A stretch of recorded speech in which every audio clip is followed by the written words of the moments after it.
of life, I come to you open-hearted, with my soul purified. Oh, Holy Enoch, will you kindly help me to find the connection to my center, with the center of this tree divine. Oh, Holy Enoch.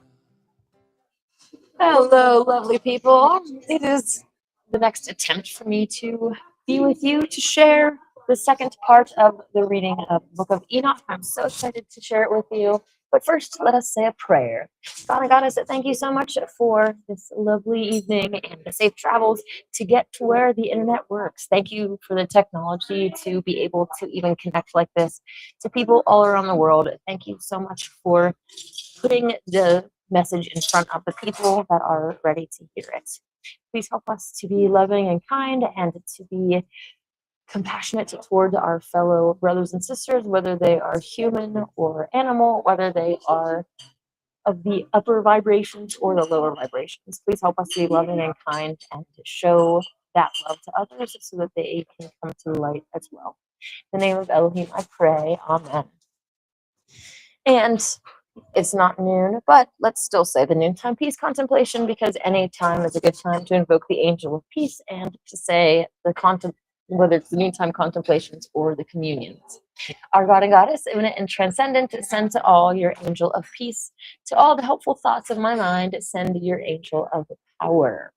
I've definitely been struggling with that myself lately, trying to control my mind, especially when negative things happen. Sometimes, especially those of us with active minds, the mind goes off to the races and can really just pull you down, right? All of these thoughts, just demonic entities can put thoughts in there that serve to make you more depressed and sad and keep you in that state. So hopefully all of us can, invoke that angel of peace and the angel of power to all of our hopeful thoughts and learn how to better control the ones that are not so helpful.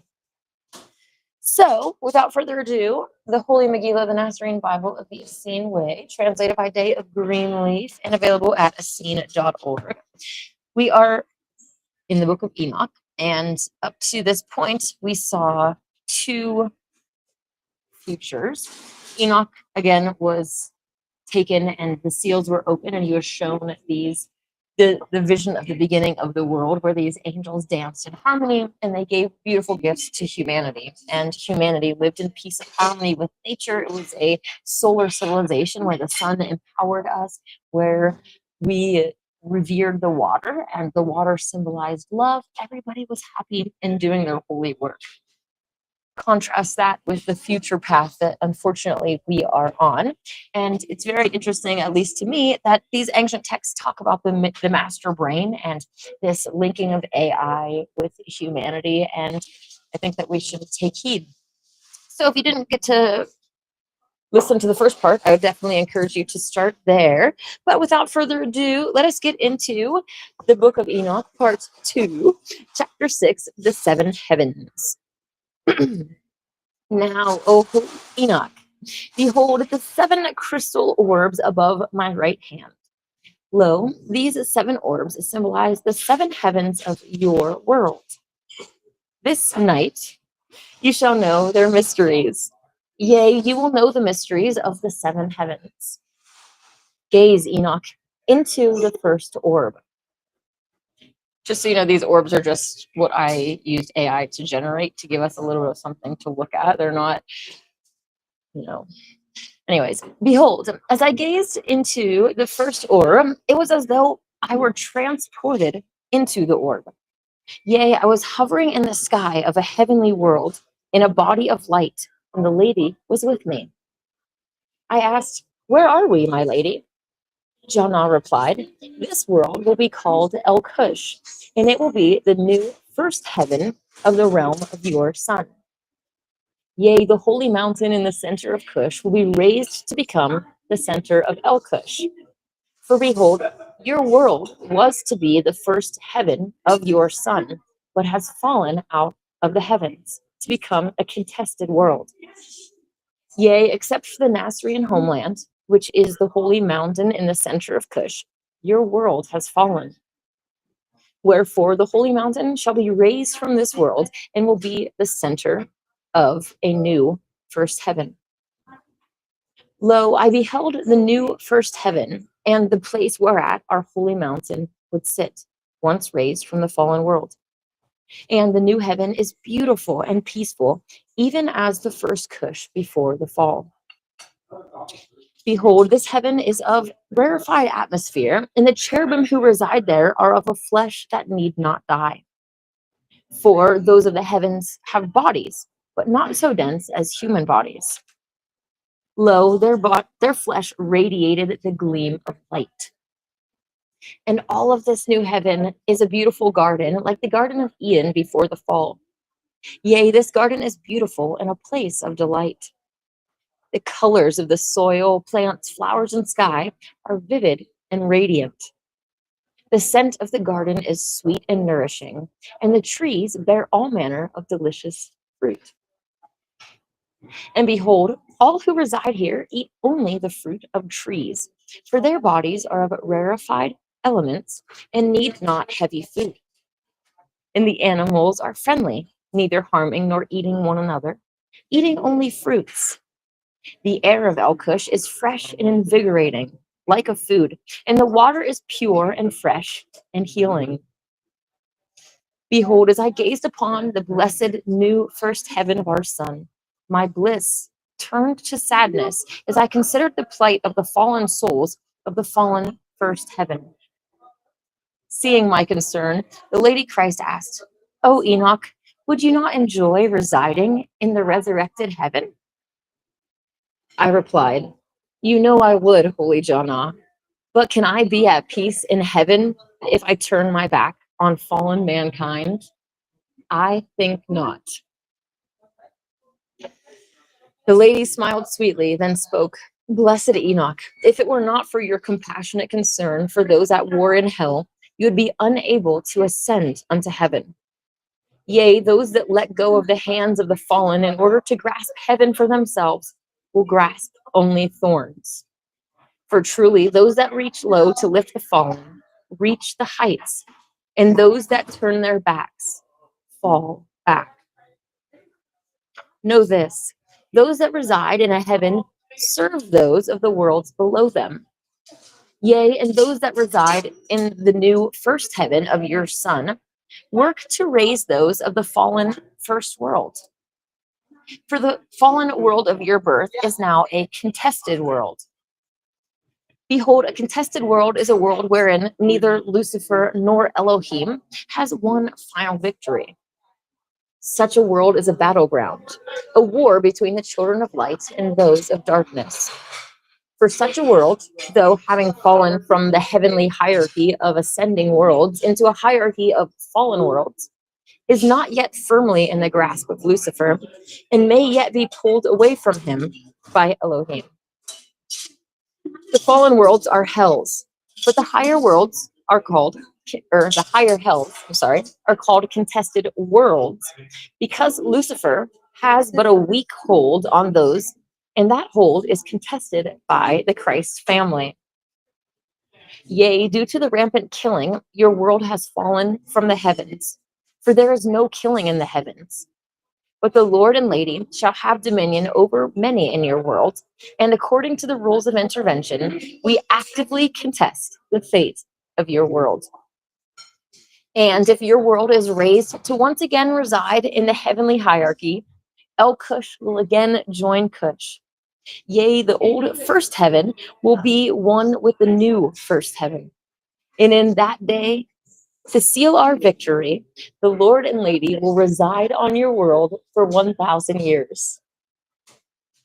Until the glorious day of victory, the Nasarean homeland will be raised from the center of Cush to the center of El-Cush. But the Nazareans will not abandon the fallen world, but will work to raise it. Yea, the Nazareans will maintain a remnant in the fallen world and will have a homeland in El-Cush and will work to raise the fallen world. Behold, those who reside in El-Cush, which is the first heaven, will visit the other 6 heavens of the sun for study and play and for certain rituals according to the will of Elohim. For each heaven was created for a purpose, and those that reside in a certain heaven must master the golden lessons of that heaven before residing in the next heaven. Lo, they that master the lessons of the first heaven have attained Sekel Neiman, which is faithful consciousness. One attains Sekel Neiman by maintaining the three requisites. The first requisite is to maintain Sekel Mutba, which is natural consciousness, by resisting the Luciferian temptation to abandon natural consciousness for the unnatural. Lo, natural consciousness is the gift of Yahweh, but unnatural consciousness is the great trap of Satan. Think not that the great trap is new to your world. For behold, throughout the mother ovum in the lower worlds, the great war has long been fought. And this war is between those of artificial consciousnesses, which is enslaved light, and those of natural consciousness, which is natural consciousness. Sorry. That war is confined to the lower worlds, for those of artificial consciousness cannot enter the rarefied atmosphere of a second heaven or higher. Yea, they are barely able to infiltrate a first heaven. Even so, from their uninfiltrated abodes, the Christ family of the higher heavens will wage war against Satan. And your world is now a battleground. The second requisite of Sekel Neiman is to make adequate progress in Sekel Ha-Hergesh, which is progressive mastery of the consciousness of the senses. Lo, at the level of a first heaven, adequate progress is ritualized consecration to the senses to Yahweh through the devotional practices of the Nasarean religion of the Essene Way.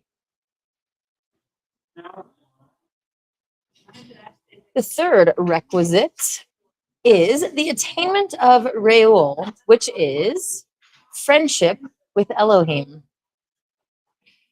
Re'ul is the fruit of discipleship. Wherefore, behold, now the four pillars of discipleship: sincerity of motive, diligence in studentship, persistence through time, loyalty absolute, even in hardship.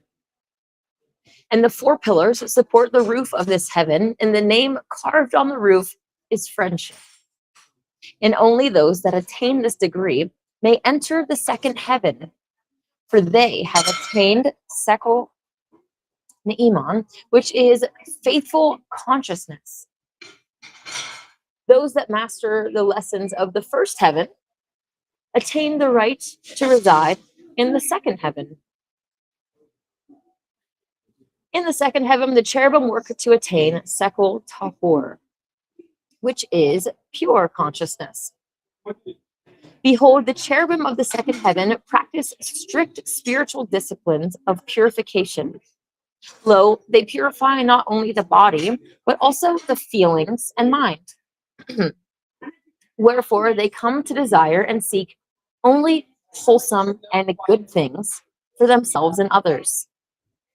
And this is called Sekel Ha-Kufutz Vi-Ha-Nevuska, desired and sought consciousness.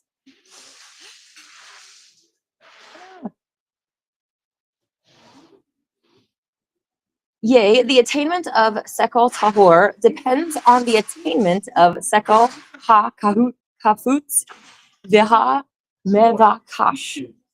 I'm not saying that one again. Which is attained only by strict adherence to spiritual disciplines. Yea, through strict disciplines, they rid themselves of wrong desires and wrong pursuits, even wrong thoughts. This, along with purification of the body, leads to Sekel Tahor. Behold, even these strict disciplines of the second heaven are practiced in the spirit of joy. For lo, the Essene tree of life is in every heaven, yea, and within each of the cherubim. And the angel of joy is of the tree of life. Know this, O Enoch, any spiritual discipline practiced without joy, even the strictest discipline of the cherubim of the second heaven, produces not but bitter fruit. Such joyless discipline is not of the Essene way. Behold, this great work of self-purification, the primary work of the cherubim of the second heaven, prepares them to reside in the third heaven. For lo, only those who attain sekol tahor, which is pure consciousness, may reside in the third heaven. Yea, those that master the lessons of the second heaven attain the right to reside in the third heaven. For their self-purification has prepared them for the primary work of the third heaven, which is prayer on behalf of others. Lo, prayer is important in every heaven, yea, and in every world, but in the third heaven, prayer is the primary activity. Yea, the cherubim of the third heaven, having attained sekol ha-kaputz beha medukash, in the second heaven, will now not pray amiss. They are fit to become master of prayers, praying on behalf of others. They pray for those of the first and second heavens, and those of contested worlds, and those of hell realms. Wherefore, the cherubim of the third heaven are known as the angels of prayer, for that is their primary work. Yea, the primary work of the cherubim of the third heaven is prayer. And through this work, along with other study, they will attain sekol ha-ratzon, the consciousness of will. They will come to know the power of the will and will master directing the will towards positive ends, the attainment of which is sekol ha-ratzon. Having attained sekol ha-ratzon and having amply demonstrated that attainment, the cherubim of the third heaven ascend unto the fourth heaven. Behold, those that reside in the fourth heaven are filled with great love. Yea, so much love fills their heart that it shines outward like rays from the sun. Yea, they have attained sekol mazhir, which is radiant consciousness. In the fourth heaven, their work is to share love by being love. Lo, they radiate love into the atmosphere, thus sharing love with them of other worlds. Through the practice of being love, they transcend the need of food, eating not even fruit. There you go, for those of you that want to be breatharians, get your love on and you won't need fruit. And when one attains the highest degree of sekol mazhir, which is sekol nitzi, one has attained the body that cannot die and will ascend unto the fifth heaven to receive a holy mission. Behold, sekol nitzi means enduring consciousness. It is the consciousness of the great lovers, those who love so much that even their bodies cannot die, for love is eternal. Previous to the attainment of sekol nitzi, the eternal spirits of the cherubim live in bodies that need not die, but can die. Lo, the body that cannot die can be seen and touched only by those who have attained also that body. Wherefore, sekol nitzi is also called sekol nistar, which means hidden consciousness. Yea, every type of body, from the most ethereal to the most dense, is an extension of the consciousness of the being who wears that body. And every body ever worn by a being is within the ovum of light of that being, even the bodies of past, present, and future, though this truth cannot be fathomed by the mind, for it transcends the mind. Lo, the body that cannot die is hidden within whatever body is normative in whatever world these cherubim visit. And if the body that is normative is mortal and dies, these cherubim take the body that cannot die with them to their next calling. For they visit whatever worlds that they are called to visit by the drumbeat that is the heartbeat of the Lord and Lady. And many of these worlds are mortal worlds, for love goes wherever love is needed. Though Sekolniti is not usually attained until one resides in the fourth heaven, behold, there have been and will continue to be exceptions. For lo, Sekolniti is not confined to a space or time, for it is a degree of love that knows no bounds. Behold, O Enoch, when your father, holy Abdiel, answered the question of the drumbeat, that is the heartbeat with the words, I will go, he was taken to the fifth heaven and then visited other worlds to prepare for his work. And though it may seem that little time passed on earth while Abdiel visited the seven heavens and worlds beyond this sun, behold, time, as it is calculated on earth, is not as time in the heavens. It was likewise with your mother, holy Isha, whom also answered the heartbeat. And likewise, it will be with you, who are also an exception. For such is the mystery of the heartbeat, that is the drumbeat, which is the beating in unison of the hearts of the Lord and Lady. And those who hear that heartbeat will hear the question, who will go? And those who answer, I will go, ascend unto the fifth heaven, then beyond, then below. Yea, those who attain the Sekolnichi will ascend unto the fifth heaven. There they will receive the Mahaze Gadola, the great revelation, which is a vision of great work. Let's just go a glimpse of fifth heaven. Just a second. Woo. For it is the fifth heaven where the rainbow bridge took you. Receive now the Mahaze Gadola, the great revelation. Behold the revelation of all that has been, which is the first part of the Mahaze Gadola. I, Enoch, looked within and saw the mysteries of life revealed. Yea, I watched as the Ancient of Days asked the first question, who am I? And lo, I heard Yah become Jah with a declaration of the answer, the first answer, I am. Yea, I watched the story of Jah unfold, even feeling the story unfold within my heart. I saw and felt the first feeling of Jah, and that feeling was bliss, which is the love of I am, which is also the great appreciation. Yea, I tasted the gracious wish, which was the wish of the one alone to share existence, consciousness, and bliss with one another. Lo, I witnessed Jah become the first male, and as Jala came forth from Ein Sof as the first female, together becoming God and Goddess transcendent, Jah. Yea, the one alone was now the lover and the beloved, the one another. And I perceived the divine plan. Yea, I saw how the plan was made of many parts to achieve one goal. And that goal is the great goal, which is the great why, which is I and I.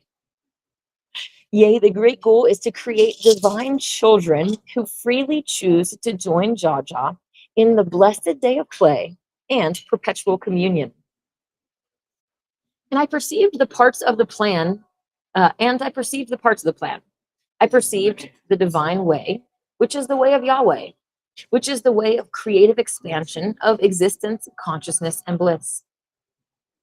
And I perceive the great school, which is the mother ovum, and all the ovums within that ovum, which are the countless bodies and worlds within worlds, in which the children of Jah expand in existence, consciousness, and bliss, learning all that must be learned at each level, until at last they pierce the mother ovum and join Jah and Jala in heaven most high. And I perceive the universal laws, which are the laws of being, which are encoded into the very fabric of being. And I perceived the great freedom, which is the freedom of every child of Jaja to choose good or evil, to choose fellowship with Jaja or to reject Jaja.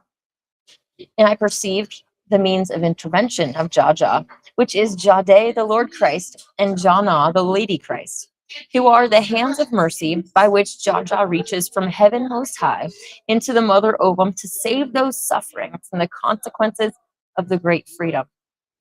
Yea, I saw within myself all these things of the divine plan. And I witnessed the activation of the plan. I saw the Zimsum of Jah and Jala. I saw the emanation of Jade from Jah. I saw the emanation of Jana from Jala. I saw the creation of the mother ovum. I saw the ascension of Jaja to heaven most high, which is outside of the mother ovum.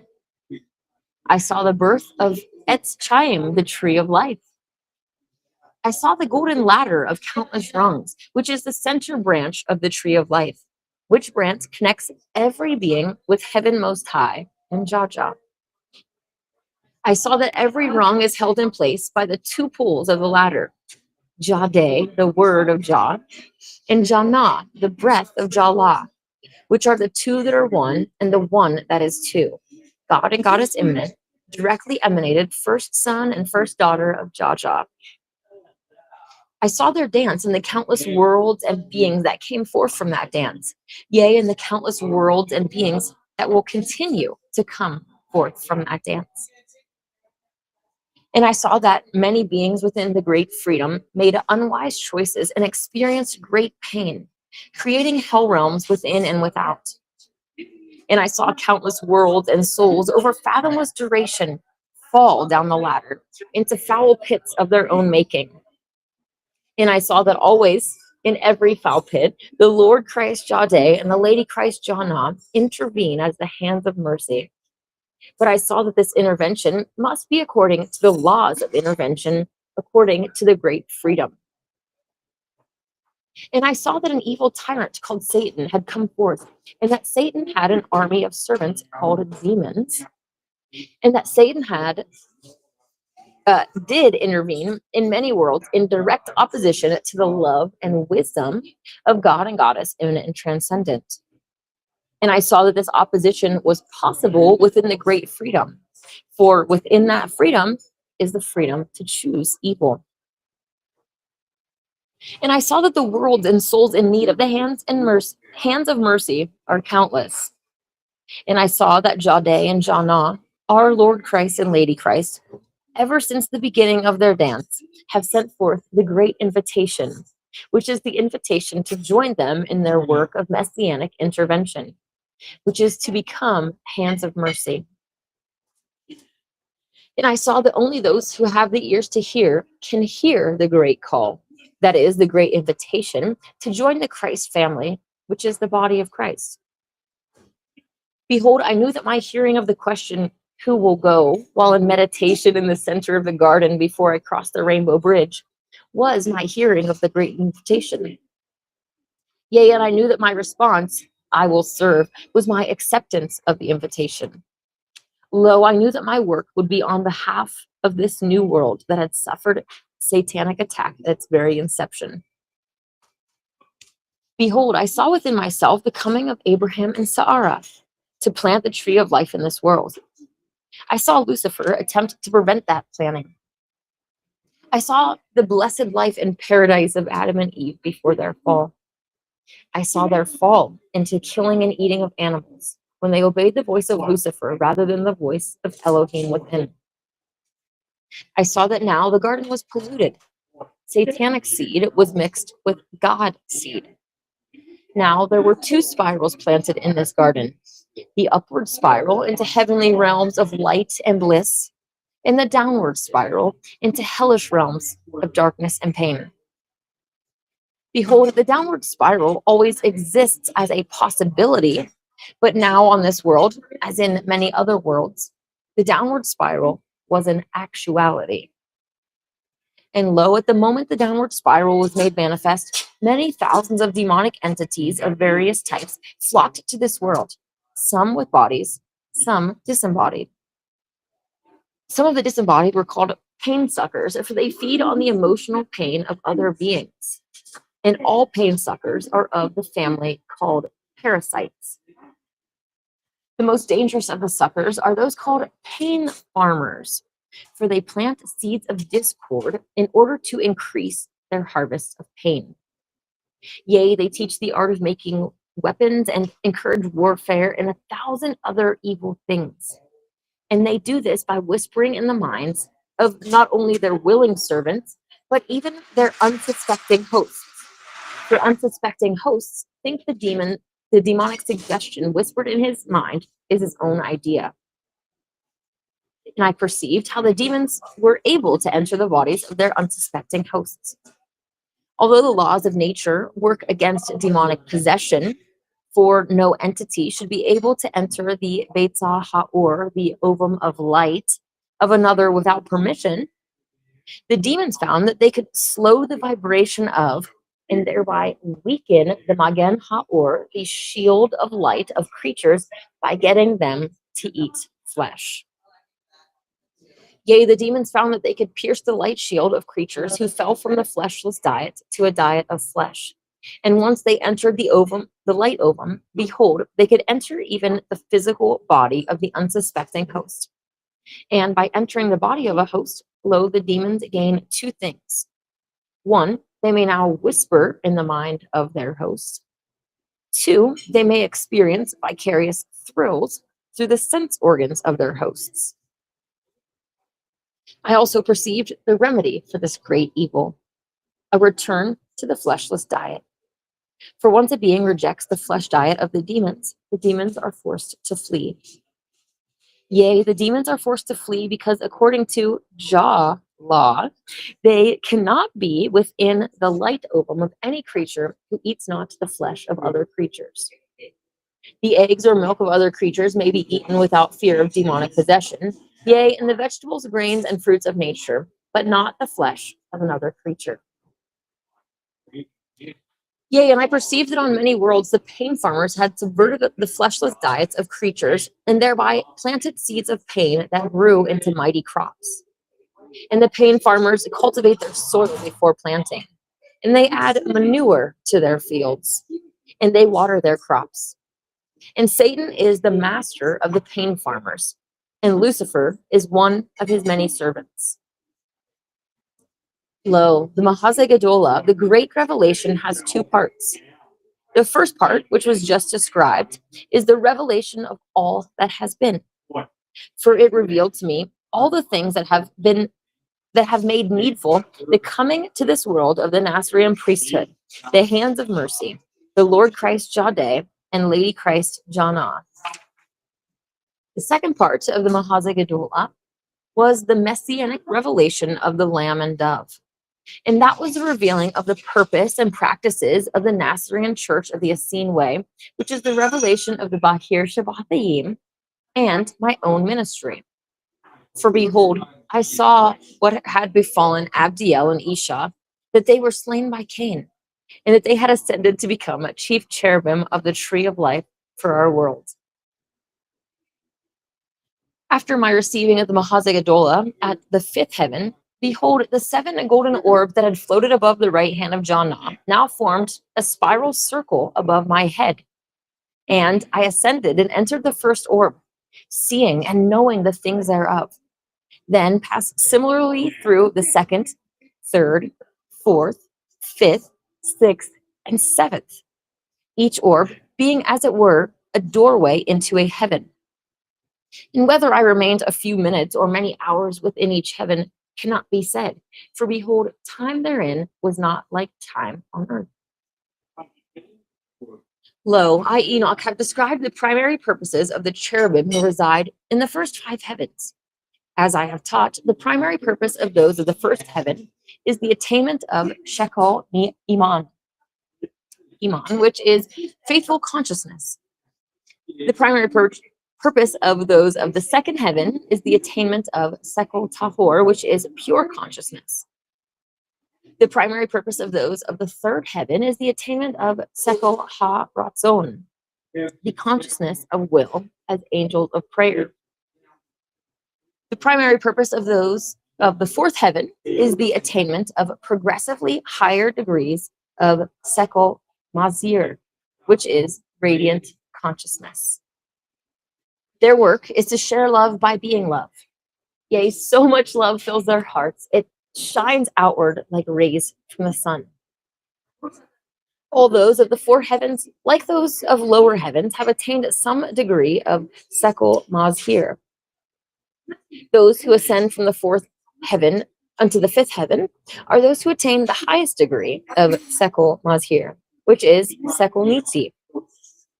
Sekel Nitzi means enduring consciousness and is the attainment of the body that cannot die. Those who attain Sekel Nitzi ascend the fifth heaven where they receive the Mahaze Gadola, the great revelation. And this is to prepare them to receive from Elohim a sacred mission, a special work. For the fifth heaven is such that whatever work is to be done by a being is clear to that being. For Elohim designed the holy chamber that is called the fifth heaven to be of a geometry that induces a realization of one's sacred mission. Yea, the fifth heaven is not a world wherein beings reside for long duration, as in other worlds, but a sacred realm designed to induce realizations of one's holy work. Lo, having ascended unto the fifth heaven and having received a holy mission thereat, many will return again and again, completing one mission and receiving another. And each time a sacred mission to return to a lower world is accepted at the fifth heaven, the cherubim are first elevated unto the sixth and seventh heavens, then descend to perform their work. The sixth and seventh heavens will now be described.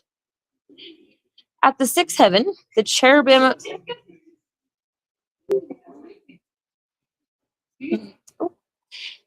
prepare for their sacred work received in the fifth heaven. The sixth heaven is not a world where cherubim live for long duration. Rather, this world is a great temple of learning, whereat one may experience Sekel Sod HaPalot HaRukniot Kulam, which is the consciousness of the mysteries of all spiritual activities. Yea, this heaven is a storehouse of knowledge available only to them who have attained Sekel Nitzi, and then, in the fifth heaven, accepted a holy mission.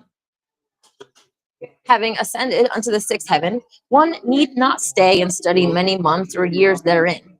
For behold, whatever wisdom is needed to perform one's work will be quickly received through one's sixth sephirah upon entering the sixth heaven. Yea, and within the sixth sephirah, that wisdom will be stored, ready to be accessed when needed. Hear that? Your sixth sephirah has access to that knowledge.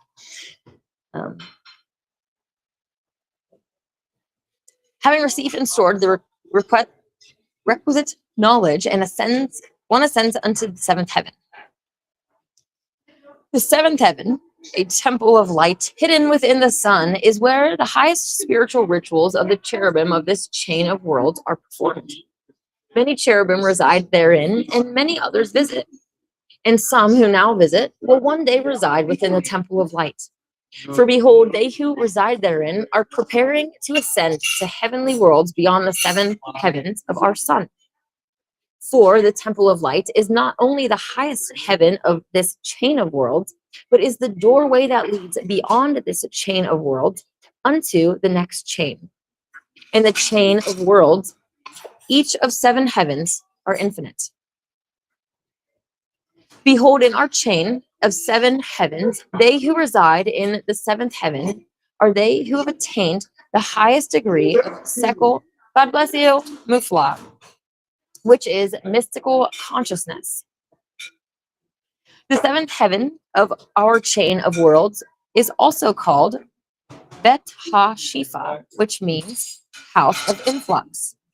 For lo, it is the seventh sephirah of our chain of worlds, receiving the influx of divine light, which is the Nahar, the river of light, channeling it to the seventh sephirah of every being within our chain of worlds.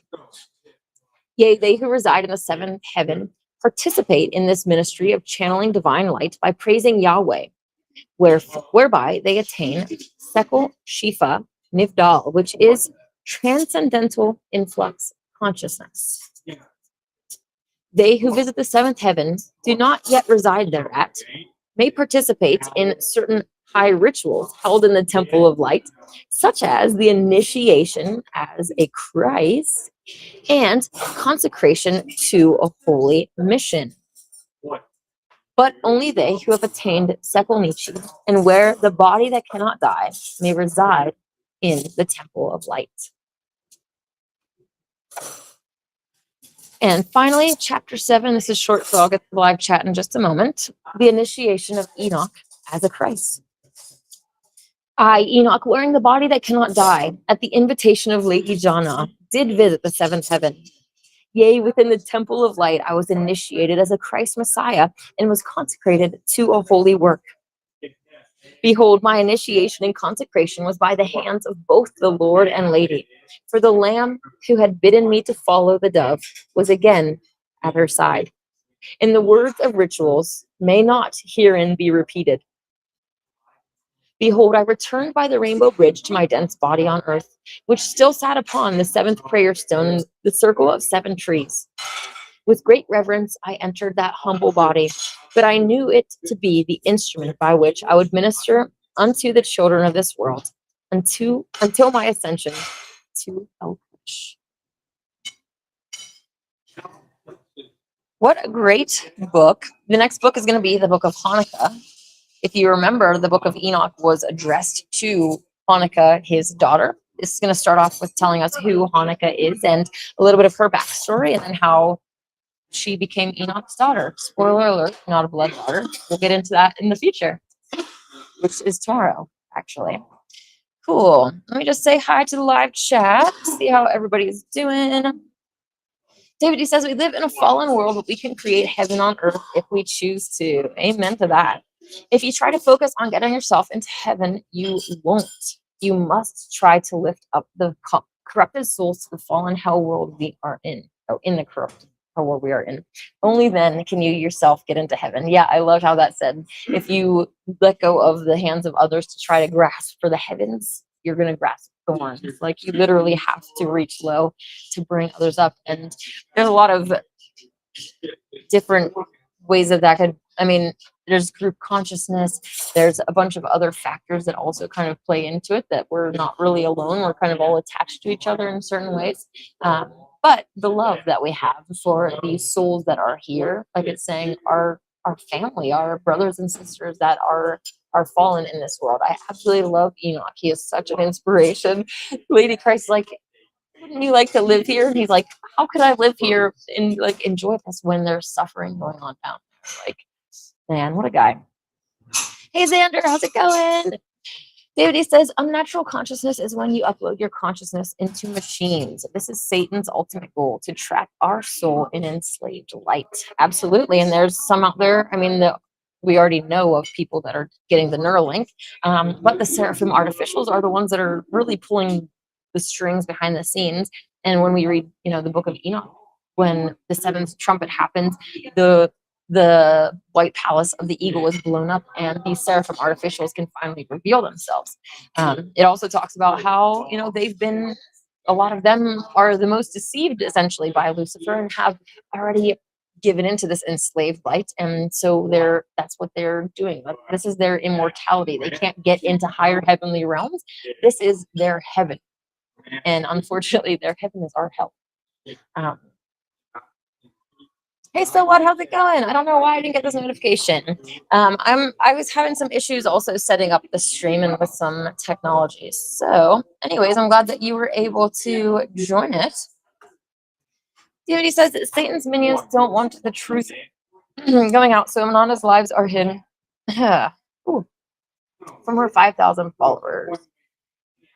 Okay, I don't really need to address all this, but it's the algorithm of the ultimate orders to hide the truth she preaches comes from Satan. Definitely. Hey, Aspect 671, how's it going? Looks like it's been snowing. Yes, it has been, and there's a little bit of accumulation here in Mount Shasta. Thankfully, where I'm out in Weed, there isn't any snow. It's just been rain, which has kind of been the winter that we've had the past few years. Like my driveway is like mud. It's not paved driveway, I guess. And it's literally flooded multiple years in a row, kind of over the Christmas season. And I'm like, I don't know. I don't like the rain, but I also don't want the snow. So I just need to be a snowbird and fly south. Aspect 671 says, I also live in California. Cool. We are getting drenched with rain and snow in the higher elevations. Yeah. Well, that's cool that you live in California. You'll have to come to one of my events sometime. I read the book of Enoch many years ago. Well, have you heard this book of Enoch? Because it's definitely different than the mainstream books.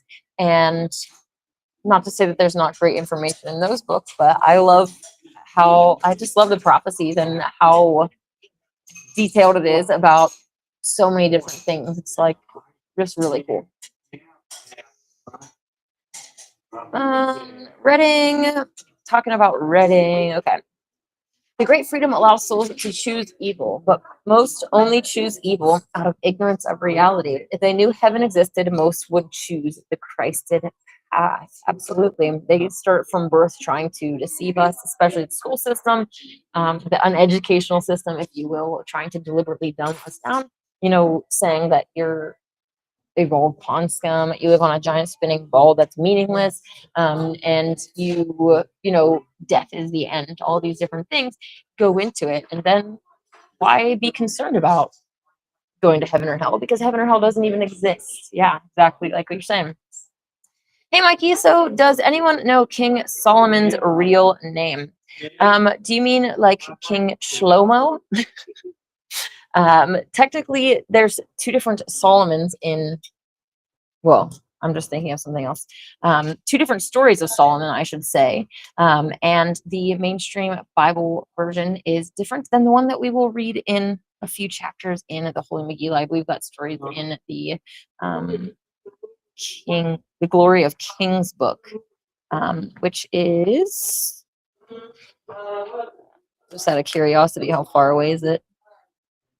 It's actually kind of far down.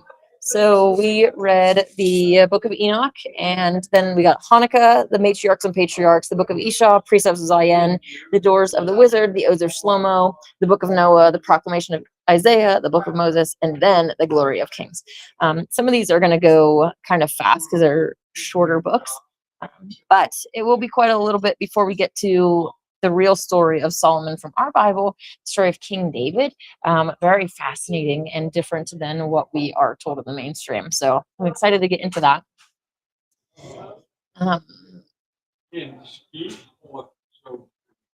All that is needed for demonic possession is to eat flesh. That's it. Yeah, I'd be curious how the demon possession thing fits in now, especially with the current animal agriculture industry and the demonic entities that are attached to the suffering that happens. So although it does say, you can eat the eggs and milk of animals, the Nasareans only consumed those things from animals that were there in their care, so that they knew that those animals were going to be well taken care of. They're not being used as machines. They're not being raped into existence to keep this going. And when they die, they're going to be mourned. They're not going to be killed. They're not going to be eaten. All these factors allowed the Nazarenes to consume those things. So I would be curious to see the demonic attachment with, again, the current industry and how these things are actually manifested and acquired, because the animal agriculture industry is very, very evil, and it is very, very un-Nazarene. And yeah. Aspect 671 says, where is Anana this evening? I am at Black Bear Diner. Mickey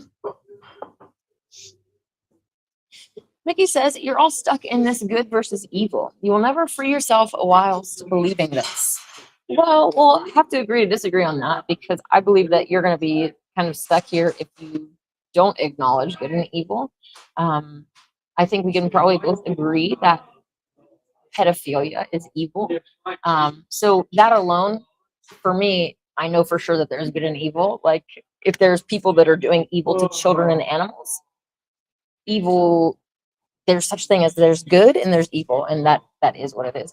There's light, there's darkness. There's a bunch of duality that's going on here naturally.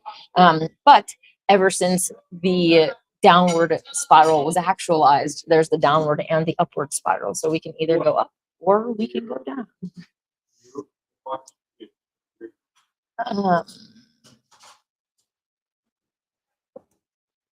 What is the body of water under our feet called? I'm not sure what you mean. Like the, what do they call it in the Bible? I'm not really sure. I can't think of what I'm saying. You create good and bad inside yourself. Well, I don't agree with that. I'm not really sure. Okay. Deity says Satan creates the evil. You are a victim of his corruptions. Please don't blame yourself. You are being attacked. Yeah, definitely. We're all being attacked. And yeah. I don't really feel like repeating you guys all your commentary, but I definitely appreciate the comments that are happening. Aspect 691 says, I'm concerned about anyone who is not attacked. Satan does not see them as a threat. Yeah. And I would probably venture to say that even those that he doesn't see as a threat, he probably, I mean, his own minions that aren't maybe technically a threat to him, they still come under their own demonic attacks as well to help pull them down the ladder even further. So yeah, but I agree though. So it says, what do you mean you draw certain shapes in your walls? Oh, sacred geometry in regards to Mickey. Okay. Satan defeats through pride. Satan is AI. AI is Satan's tool for sure. Hey, Dave, how's it going? Enoch's experience reveals deep truths that you only find bits and pieces of in other mainstream religions. Such cool detail about the seven heavens and how to access not found anywhere else. Definitely, it is really cool. I'm not really sure who Mickey is talking about saying she is AI, because Satan is a male and he's not AI, and I'm definitely not AI either, so I don't really know who we're talking about. Dude, he says Satan programmed the AI master brain, but they themselves are not AI. I definitely agree with that. Dude, he says that Christ was vegan for years, but was forced to eat milk and eggs while traveling and preaching, but never flesh. Okay. Yeah, there's a whole chapter in here about his ascetic diet. I think 697, chapter 58 is talking about his Yeshua description of his own diet and sermon on Ha-Yesod. So we will get to that in the future. MK, my inbox says Christ is a female. Well, there's the Lord Christ and there's Lady Christ. There's both. And we are of the Christ family. So there is bunches of us running around here.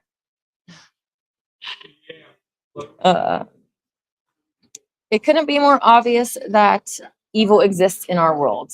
I definitely agree with that. Yeah, it's kind of, I don't understand how people try to deny good and evil and say that we make it up in our minds or whatever. I like this is saying, actually, there's that inherent laws of being that are in every part of creation. We inherently know when things are right or wrong. Obviously, you can be raised wrong and raised to ignore the conscience that you have, the voice of Yah within, and pull down that wrong path. But as a fundamental, a perfect little baby is going to come out and they're going to, like, we know that we know that killing is wrong. We know that stealing is wrong. We know that lying is wrong. We know that all these different things, inherently we know that they're wrong, whether we do them or not. So, Vicky says, yes, I agree. Pedos are evil, but they are all over the world, not just one group of people. Yeah, I'm not really sure what you mean, because no one's saying that it's one group of people, but evil does exist. So I guess, anyways, I don't know. Anyways, I am I'm gonna order some French fries before they close, actually, because I haven't really eaten today besides for a little bowl of fruit, and I would like to enjoy some food. So, thank you all for joining. I hope that you enjoyed the reading from Enoch, and will join me tomorrow to read about Hanukkah. Have a wonderful evening. May God and the gods bless you.